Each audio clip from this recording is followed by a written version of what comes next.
Hi hello నమస్తే ఎలా ఉన్నారండి? నేనైతే బాగున్నాను. సో మీరు కూడా బాగుండాలని మనస్ఫూర్తిగా కోరుకుంటున్నాను. ఈరోజు ఒక విషయం షేర్ చేయాలని వచ్చాను. అదేంటంటే ఈ సూపర్ డూపర్ రెమెడీని అయితే మీకు పరిచయం చేయాలని వచ్చేసాను.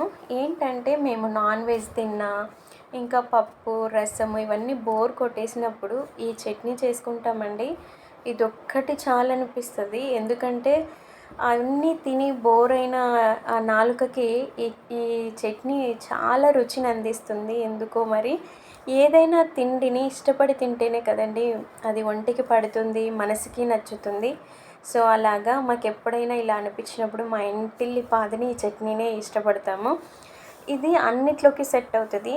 అండ్ ఉప్మా, ఇంకా రైస్, ముద్ద, చపాతీ ఇలా అన్నిట్లోకి సూపర్గా సెట్ అయిపోతుంది. దోశలకు కూడా చాలా బాగుంటుంది ఈ చట్నీ. మీరైతే ఒకసారి ట్రై చేయండి. అండ్ మీ ఇంట్లో కూడా ఇలాగేనా ఈ అంటే నాన్ వెజ్ బోర్ కొట్టినప్పుడు అలా ఏమైనా చట్నీ చేసుకోవాలనిపిస్తే డెఫినెట్గా ఈ టైప్ ఆఫ్ చట్నీని అయితే ట్రై చేయండి. చాలా బాగుంటుంది. అండ్ ఏది కూడా అంటే ఎక్కువ అన్హెల్దీ అయితే ఉండదు. రుచికి రుచి ఉంటుంది, హెల్దీ ఉంటుంది అనమాట. మా ఇంట్లో అయితే చాలా వరకు ఇలాగే చేసుకుంటాము. ఎందుకంటే నాలుకకి అప్పుడప్పుడు మనకి ఇష్టమైనది తగిలిస్తేనే అది కొంచెం సాటిస్ఫై అవుతుందని నా ఫీలింగ్. మేము ఇందులో పచ్చిమిర్చి తక్కువ వేసుకొని చేసుకుంటాము. ఎందుకంటే పిల్లలు ఉన్నారు మా ఇంట్లో. సో పిల్లలు కూడా ఈ చట్నీని చాలా ఇష్టపడి తింటారు. అండ్ చిన్నుకైతే చాలా ఇష్టము. ఇది మా అమ్మ వాళ్ళ ఇంటి నుంచి నాకు ఇష్టం అనేది ఏర్పడింది. ఎందుకంటే మా అమ్మ కూడా ఎప్పుడైనా చేసేది. మా అన్నకు నాన్ వెజ్ ఒక్క పూట తింటే మళ్ళీ తినరండి. సో నైట్కి ఖచ్చితంగా అమ్మ చట్నీ చేయి అని బ్రతిమలాడుతూ ఉంటాడు. సో అన్న కోసం డెఫినెట్గా నాన్ వెజ్ ఉన్న రోజు ఒక్క పూటనే ఆడు తినేది. సో నెక్స్ట్ టైం తినేటప్పుడు డెఫినెట్గా ఈ చట్నీ అయితే ఉండాలి. సో అక్కడి నుంచి నాకు చాలా ఇష్టం ఈ చట్నీ. అండ్ వేడి వేడి అన్నంలో కొంచెం నెయ్యి వేసుకొని ఈ చట్నీ వేసుకొని తింటే చాలా బాగుంటుందండి. సో ఈ చట్నీ ఒక్కసారి టేస్ట్ చేస్తే ఇష్టపడిన వాళ్ళే ఉండరు. సో అందరూ ఇష్టపడతారు. మా ఇంట్లో అయితే అందరికీ చాలా ఇష్టం, పిల్లలతో సహా. కల్లుప్పుని అయితే యాడ్ చేసుకోండి. ఎందుకంటే మన వంటల్లో కల్లుప్పుని యాడ్ చేయడం వల్ల హెల్తీగా ఉంటాము అండ్ టేస్ట్ కూడా పెరుగుతుందని మా నమ్మకము.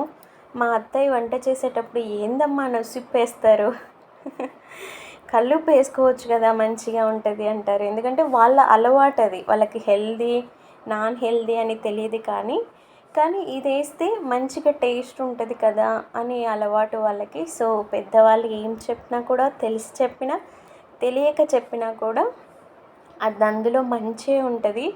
సో వాళ్ళని ఫాలో అయితే మనకు అంత కష్టం అనిపించదు. ఏదైనా వాళ్ళు అనుభవించి చెప్తారు కాబట్టి మనకు కూడా యూజ్ అవుతుందని నా నమ్మకము. మరి మీరేమంటారు? మీ ఇంట్లో కూడా ఇలాగే జరుగుతూ ఉంటాయా? అంటే అత్తయ్య వాళ్ళు చెప్పినప్పుడు మీకు విసుగొస్తుందా? నాకైతే అవ్వదు. ఎందుకంటే నేను ఇంకా నేర్చుకోవాలని ట్రై చేస్తాను.